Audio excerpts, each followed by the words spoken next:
Welcome back. ఏపీలో ఎండలు మండిపోతున్నాయి. మార్చి 3వ వారంలోనే చాలా ప్రాంతాలలో ఉష్ణోగ్రతలు 40 డిగ్రీలకు మించి నమోదవుతున్నాయి. ఎండకు తోడు వడగాల్పులు జనాలను ఉక్కిరిబిక్కిరి చేస్తున్నాయి. ఉదయం 9 గంటల నుంచే భానుడి ప్రతాపానికి ప్రజలు ఇళ్లలో నుంచి బయటకు రావాలంటేనే జంకుతున్న పరిస్థితి ఉంది. ఈ పరిస్థితుల్లో తాజాగా వాతావరణ శాఖ జారీ చేసిన హెచ్చరిక ప్రజలను మరింత భయపెడుతోంది. రాష్ట్రంలోని పలు జిల్లాల్లో ఇవాళ వడగాల్పులు వీచే అవకాశం ఉందని వాతావరణ శాఖ పేర్కొంది. అత్యవసరమైతే తప్ప ఎండ వేళల్లో బయటకు రావద్దని ప్రజలకు సూచించింది. అనివార్యంగా బయటకు రావాల్సి వస్తే తగు జాగ్రత్తలు తీసుకోవాలని సూచించింది. ఏపీలో ఇవాళ 47 మండలాల్లో తీవ్ర వడగాల్పులు వీచే అవకాశం ఉందని విపత్తుల నిర్వహణ సంస్థ పేర్కొంది. శ్రీకాకుళం జిల్లాలో 13, విజయనగరం జిల్లాలో 14, పార్వతీపురం, మన్యం జిల్లాల్లో 11, అనకాపల్లి జిల్లాలో 2, కాకినాడలో 4, తూర్పుగోదావరిలో 2, ఎన్టీఆర్ జిల్లా ఇబ్రహీంపట్నం మండలాల్లో తీవ్ర వడగాల్పులు ప్రభావం చూపే అవకాశం ఉన్నట్లు వెల్లడించింది.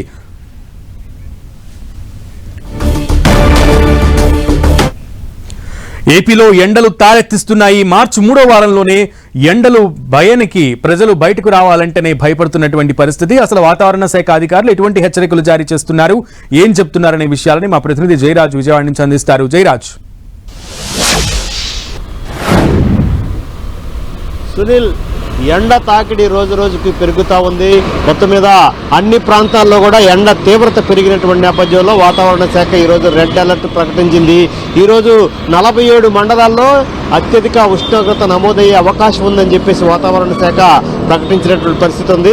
అత్యధికంగా ఇప్పటికే 40 డిగ్రీలకు పైగా ఉష్ణోగ్రత నమోదవుతా ఉంది.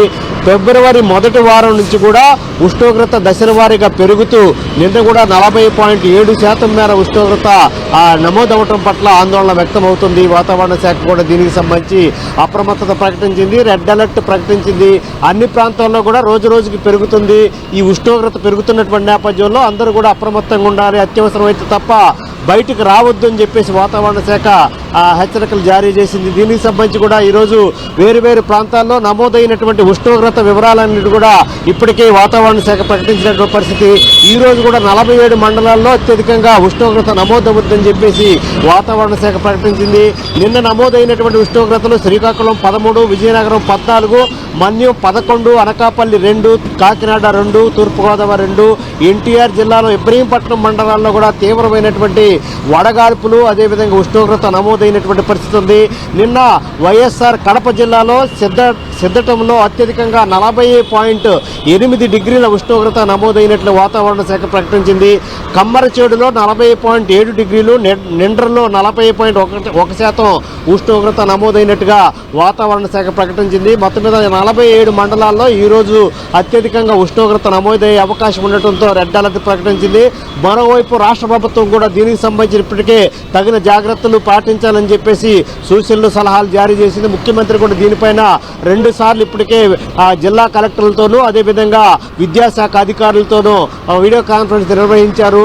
ఇప్పటికే విద్యాశాఖలో పాఠశాలకు ఒంటిపూట బడులు జరుగుతున్నటువంటి నేపథ్యంలో మొత్తం ఒక వాటర్ బిల్ అనేటటువంటి కార్యక్రమాన్ని కూడా ప్రకటించింది. అంటే 3 సార్లుగా ఉదయం 7:30 నుంచి 12:30 వరకు స్కూళ్లు జరుగుతున్నటువంటి నేపథ్యంలో 3 సార్లుగా పిల్లలకి మంచినీళ్ళు ఇచ్చేటటువంటి ప్రక్రియ చేపట్టాలి. వారికి ఎక్కడ కూడా వడదెబ్బ తగలకుండా చూడాలి. ఎండల్లో ఇంటికి వెళ్ళేటటువంటి ప్రక్రియ కూడా లేకుండా చూడాలి. ప్రతి విద్యార్థిని కూడా కనిపెట్టుకుని ఉండాలని చెప్పేసి వాటర్ బిల్ కార్యక్రమాన్ని కూడా అమలు చేయాలని చెప్పేసి విద్యాశాఖ ఇప్పటికే ఉత్తర్వులు జారీ చేసింది. మరొక వైపు అటు దాతలు, మరొక దాతృత్వం గల వ్యక్తులు ఇప్పటికే చలివేంద్రాలు ఏర్పాటు చేశారు. మజ్జిగ ప్యాకెట్లు కూడా, మజ్జిగ కేంద్రాలు కూడా ఉచితంగా పంపిణీ చేసేటటువంటి ప్రక్రియ చాలా రాష్ట్ర వ్యాప్తంగా వివిధ ప్రాంతాల్లో ఏర్పాటు చేశారు. వివిధ చారిటబుల్ ట్రస్టులు కూడా చలివేంద్రాలు, మజ్జిగ కేంద్రాలు కూడా ఏర్పాటు చేసినటువంటి పరిస్థితి. మొత్తం మీద చూస్తే ఇప్పటి వరకు కూడా గత సంవత్సరాల కంటే కూడా ఈ సంవత్సరం ఎక్కువగా ఉష్ణోగ్రత నమోదవుతుంది. మార్చి నెలాఖరుకే 40 డిగ్రీలకు పైగా చేరుకున్నటువంటి నేపథ్యంలో రాబోయేటటువంటి ఏప్రిల్, మేలో కూడా ఈ ఉష్ణోగ్రత తీవ్రత మరింత పెరిగే అవకాశం ఉంది. తప్పనిసరిగా తప్ప ఎండలో బయటికి రావద్దు, ఆరోగ్యాన్ని కాపాడుకోవాలని చెప్పేసి అధికారులు సూచిస్తూ ఉన్నారు. సునీల్. ఓకే జయరాజ్.